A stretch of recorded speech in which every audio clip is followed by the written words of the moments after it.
A purple box. I'll get that, I yelled through the house as I rushed to the door. It was about time that my boyfriend, Josh, arrived. He was always late for our dates. I have a package for Dana Carlson. It wasn't Josh, just a deliveryman. A package for me? I thought for a moment. I wasn't expecting any packages. Are you Dana Carlson? The deliveryman asked. Yes, I am. He handed me a small purple gift box. Sign here. Who was at the door? My Aunt Linda asked. What is that? It's a package for me, I replied, still trying to figure out who sent it. I'm going to the cafe. I have a lunch date with Nick.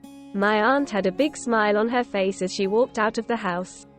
I had just placed the package on the table when the doorbell rang again. You're always late. I playfully punched Josh as he came into the house. It's because I always get so lost thinking about you that I forget about the time. Josh replied, smiling. Oh please, I said, rolling my eyes. Let me grab my bag. I was headed upstairs to my room when Josh called out to me. What is this? Josh examined the package on the table. It's addressed to you. I know I didn't forget your birthday. I didn't, right? Yes you did. You're a terrible boyfriend, I chuckled. The truth is I don't know who sent it. I haven't opened it. Let's open it then, shall we? Josh suggested. Sure. I opened the purple box and once I saw what was inside, I couldn't speak. I felt a cold chill move through my body and my chest tightened. What in the world? Josh exclaimed. I wanted to scream, but I felt as if I was dreaming. The box contained only two things, an envelope and a picture of Josh and I, covered in blood. What sort of sick joke is this? Josh was clearly upset. He opened the envelope and brought out a letter. He read it out loud. One belongs, one does not. In this case the heart wants what it wants. You cannot keep what you do not own. You had better leave Josh alone. I don't understand why anybody would do this. I was finally able to speak. I picked up the picture and looked at it. I recognized it. It was a picture both Josh and I had on our Instagram pages, the first one we ever posted of both of us together. It was a precious memory of our relationship and here it was, covered in blood. Don't think too much about it, it's probably one of our friends playing a stupid prank on us. Josh quickly packed up the box. We should get rid of this. He picked up the box and walked away. No, I think we should keep it. I said, don't worry about me, I won't obsess over it, I promise.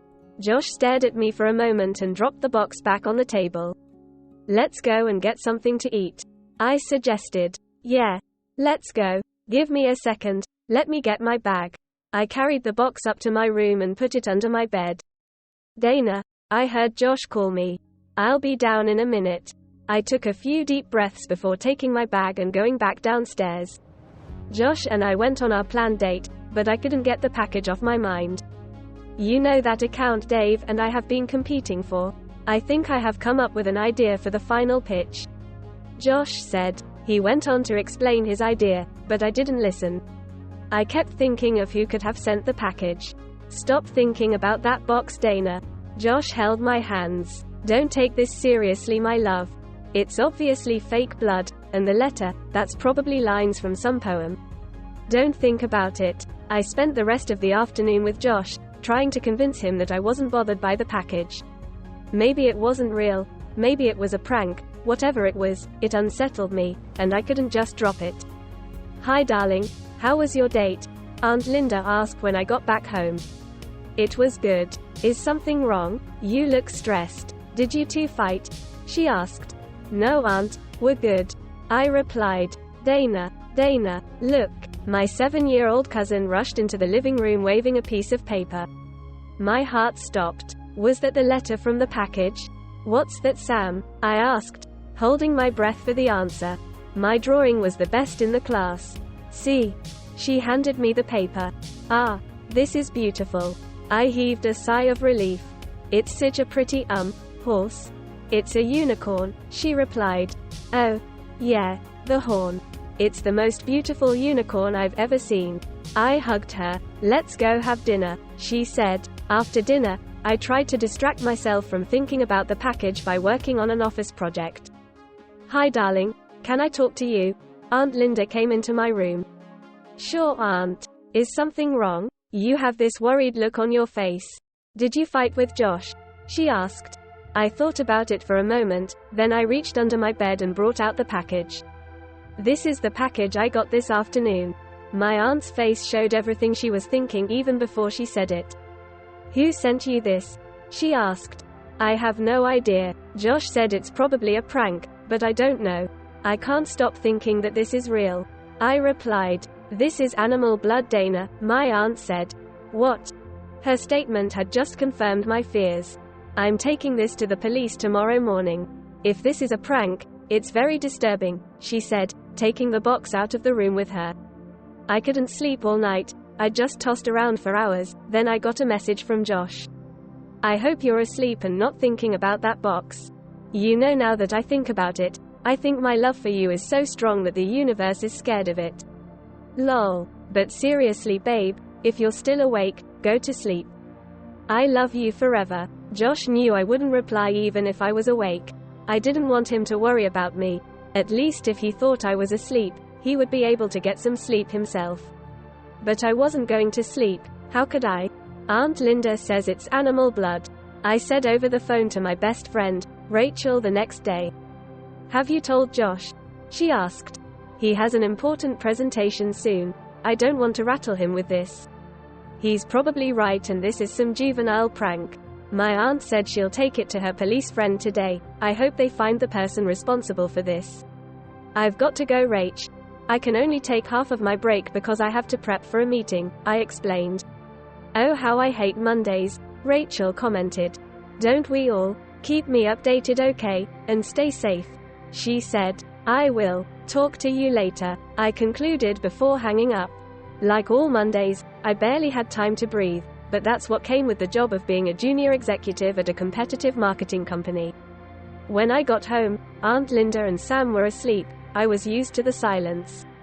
Aunt Linda's health hadn't been the best for months and her doctor had emphasized the importance of her sleeping at night. I felt bad for making her worry with the whole package drama, but I didn't want to keep it from her. I had just finished having dinner when Josh called me. Baby. I loved the sound of his voice. How was your day? He asked. It was stressful and long, but at least it took my mind off the package. I told you to stop thinking about that. You'll get sick worrying about a stupid prank. Just forget it, okay? I'll try. So how's your pitch coming along? I asked. Well, I have sketched a few things, but nothing I like so far. I'm surprised I had such a productive day considering how distracted I was. He replied. So you're also worried about the package? Not at all. I was distracted because I couldn't stop thinking about you. We had been dating for over a year and Josh still said such corny things. I wish I could be with you all day every day. I smiled. If you did that, we would always be staring at the stars. Do you know why? Because you'd get fired and be homeless. I laughed. I don't mind being homeless as long as I'm with you, Dee. He continued. The rest of our conversation was filled with corny statements and funny replies. That was how we always were, and I loved it. I loved him, with all my heart. I just wanted the mystery of the package to be solved so I could stop thinking about it all the time. A whole week rolled by without any word from the police on who sent the package. They didn't think it was a serious threat, just like Josh. I was slowly forgetting about it, and I had even been able to get a good night's sleep for 1 or 2 nights. It was another Sunday and I had another date with Josh. For the whole morning, I had an eerie feeling that something bad was going to happen. Hey babe. Josh arrived to pick me up for our date. Hi baby. I kissed him. Good afternoon, Miss Carlson. He greeted my aunt, who like always, was on her way out the door. Hi Josh. How are you? Aunt Linda replied, frantically searching her bag. Mewim. Sam yelled, running down the stairs. I'm ready, my love. I just forgot my keys in the room. Aunt Linda rushed up and Sam pouted angrily. What's going on? Josh whispered to me. Aunt is taking Sam to a friend's birthday party and they're terribly late. It's hilarious how Sam acts like a disappointed parent, I said, staring at my cousin, trying not to laugh at the look on her face. Finally, Aunt Linda rushed down the stairs and out the house with Sam in tow. Bye darlings. Be good, she yelled as she ran out the door. My family can be so funny sometimes, I commented. They're lovely. Sometimes I wish my family had as much fun. My mum would have had me at that party an hour before it was supposed to start. Josh joked. So, where do you want to go for our date today, Emma? I didn't feel like going out, but I didn't want to disappoint Josh. I don't really want to leave the house today. Do you mind if we just stay here and watch a movie or something? I suggested. I would never mind an opportunity to spend time alone with you. Josh replied with an eager smile. What movie do you want to watch? I asked, trying to select a movie on Netflix. Let's just watch a rom-com, otherwise, I know you'll fall asleep halfway through the movie. Josh joked. You know me so well. We watched a rom-com and I laid on Josh's lap. There was no fancy meal and no extravagance, but that was one of our best dates ever. After the movie, we ordered food from our favorite Mexican restaurant and talked. I told Josh about my annoying new colleague named Alicia, and Josh told me about his pitch coming up in a few weeks.